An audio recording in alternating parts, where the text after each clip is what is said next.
ভাগ্যের বিষয়, নসিব খারাপ।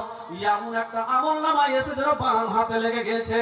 ও বাম হাতে যেমন আমলনামা লেগে যাওয়া, ভাই আমার, বন্ধু আমার, ও যেন বসে গেছে কুৎসিত, কালো কুৎসিত হয়েছে মুখ। ও যেন আনন্দ উল্লাস নাই। কেন? আম্মা মান উতিয়া কিতাবাহু বিশিমালিহি, তার আমলনামা বাম হাতে লেগে গেছে।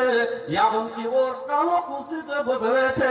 আল্লাহ পাক রব্বুল ইজ্জত বলছেন, ওরে নালায়েক ইডিয়েটকে দেখ কেমন পাস করতে পারেনি, ফেল করেছে, জাহান্নামী হয়ে গেছে, বাম হাতে আমলনামা লেগেছে। জাহান্নামের ফেরেশতাকে আল্লাহ পাক রব্বুল ইজ্জত অর্ডার করবে, কি করবে? আউযু বিল্লাহি মিনাশ শাইতানির রাজিম, বিসমিল্লাহির রহমানির রহিম, খুযুহু ফাগুল্লুহু সুম্মাল জাহিমা সাল্লুহু সুম্মা ফি সিলসিলাতিন যারউহা সাবউনা যিরান ফাসলুকু।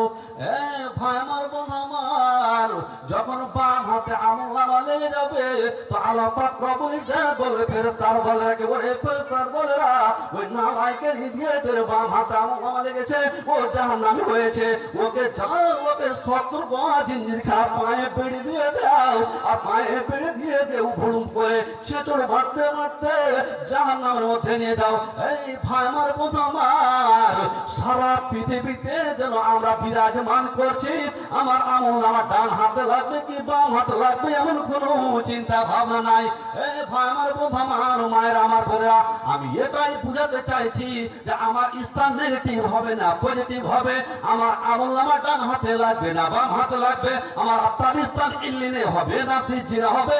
এই পার্থিব জগতে 60 থেকে 70 বছর লাইফটাকে আমি অতিবাহিত করে আমাকে ডান হাতের আমলনামাটা যেন সংগ্রহ করতে হবে। ওখানে কোনো কেরামতি চলবে না।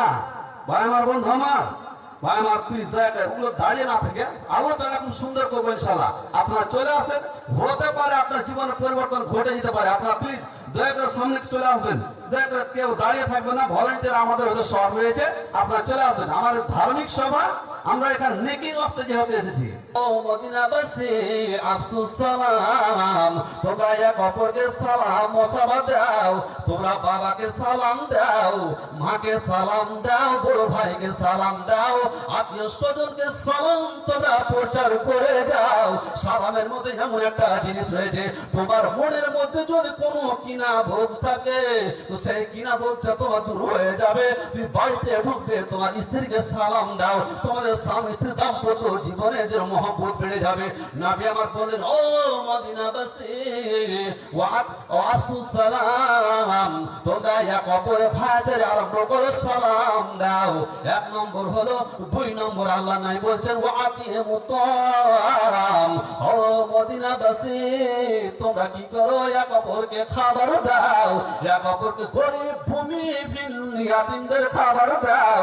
তোমরা গরিব ফকির ভূমিহীনদের ঝিলকানি মেরো না। তোমরা কি করো? খাবার দাও, তোমরা তাদেরকে সম্মান করো।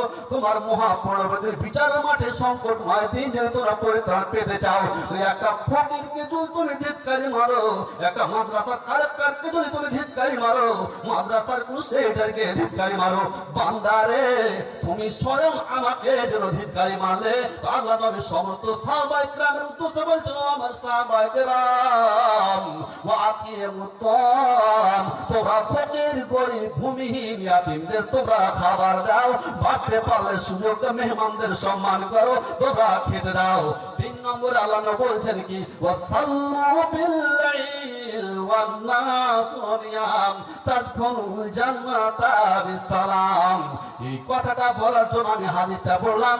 আল্লাহ নবী বলছেন, ও মদিনাবাসী, তোমরা শোনো, ও আমার সাহাবায়ে কেরাম, যদি তোমরা মহাপূর্ণবের দিন বিচারের মাঠে যদি তোমরা পরিত্রাণ পেতে চাও, ও আমার সাহাবায়ে কেরাম, তোমরা রাত গভীর রাত্রিতে 12টায় 1টায় জেগে যাও।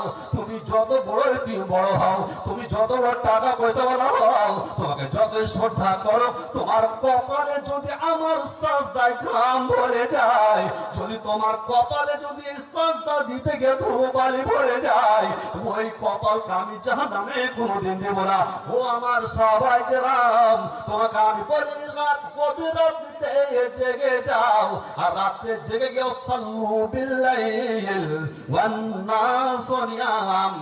মানুষ নীরব নিরালায় ঘুমাবে, বাবা থাকবে কথা হবে না, মা থাকবে কথা হবে না, আত্মীয় স্বজন কেউ থাকবে কথা হবে না, পাশে স্ত্রী থাকবে কথা হবে না। নীরব নিরালায় তুমি জেগে যাও, আর জেগে গিয়ে তুমি 12টা 1টা 1:30টায় 2টোয় তুমি জেগে যাও। তোমার ডান হাতের আমলনামা যদি সংগ্রহ করতে চাও, রাত্রের তৃতীয় অংশে আমি নেমে আসি। রাত্রের তৃতীয় অংশে আল্লাহ পাক রব্বুল ইজ্জত রাত্রের তৃতীয় অংশে নিচে নেমে আসে, আর নিচে নেমে এসে বলে, দেখে আকাশের কোন বান্দা আমার রাত্রে উঠেছে, আজ আমাকে ভয়ে ভীতু হয়ে আমার জন্য কান্না করছে, আর আমাকে চাইছে, আমার প্রেমে পাগল, ও আমার প্রেমে দেওয়ানা, কে এমন রয়েছে? আল্লাহ পাক রব্বুল ইজ্জত তাই রাত্রের তৃতীয় অংশে নেমে আছে। আমার শিক্ষক মশাই এখানে বসে রয়েছেন, ওনার কাছে আমি লেখাপড়া করেছি, আমি ওনার ছাত্র। এখানে যোগ্য যোগ্য আলিম বসে রয়েছেন, হাদিসের তাফসীর যদি ভুল বলি তা আপনারা জিজ্ঞাসা করে নেবেন।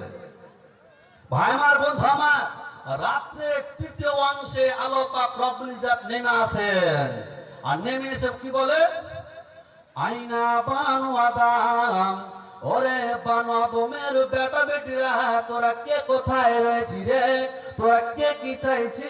তোদের ঝুলিকে ভরে দিব, আর মহাপ্রলয়ের দিন, বিচার মাঠে সংকটময় দিন, তোরা যেন পরিত্রাণ পাবি। তো বলে, আইনা বানু আদম, ওরে বানু আদমের বেটা বেটিরা, তোরা কে কি চাইছি বল? কে কি অসুখে ভুগছি বল? কে ক্যান্সারে ভুগছি বল? কে কি ভেলুর যাচ্ছি রে, চিকিৎসা পাস না? তোমরা ডাক্তার ডাক্তার, আকামুল হাকিমিন হচ্ছে আমি জলিল, আমি গাফুর, আমি গাফার, আমি রহিম, আমি রহমান। হতে পারে তোমার আমি চিকিৎসা শেখা এখান থেকে করে দিব। এ বান্দা, তুমি কে কি চাইছো? তোমার চোখে যেন জল প্রবাহিত হচ্ছে। এ ভাই আমার, বন্ধু আমার, রাত্রের তৃতীয় অংশে যখন আমি উঠে যখন আল্লাহকে ডাকবো, আল্লাহ পাক রব্বুল ইজ্জত বলছেন, তোমার পাপের রেজিস্টার খাতা যখন তুমি রাত্রে গভীর রাত্রিতে তুমি দাঁড়াবে, আর আল্লাহকে বলে, রব্বুল আলামিন, তুমি জলিল, তুমি জাব্বার, তুমি রহমান, তুমি রহিম, তুমি গাফুর, তুমি গাফার, আমার মত অধমকে রব্বুল আলামিন তুমি ক্ষমা করে দাও। আল্লাহ পাক রব্বুল ইজ্জত যদি চায় তো আমার মতন আপনার মতন পাপিষ্ঠ বান্দাকে আল্লাহ ক্ষমা করে ডান হাতে আমলনামার ব্যবস্থা করে দিবে। এ ভাই আমার, বন্ধু আমার, যার জন্য আল্লাহ বলছেন, কি বলছেন, ওয়াসাল্লু বিল্লাইল ওয়ান নাসু নিয়াম তাদখুলুল জান্নাতা বিসসালাম।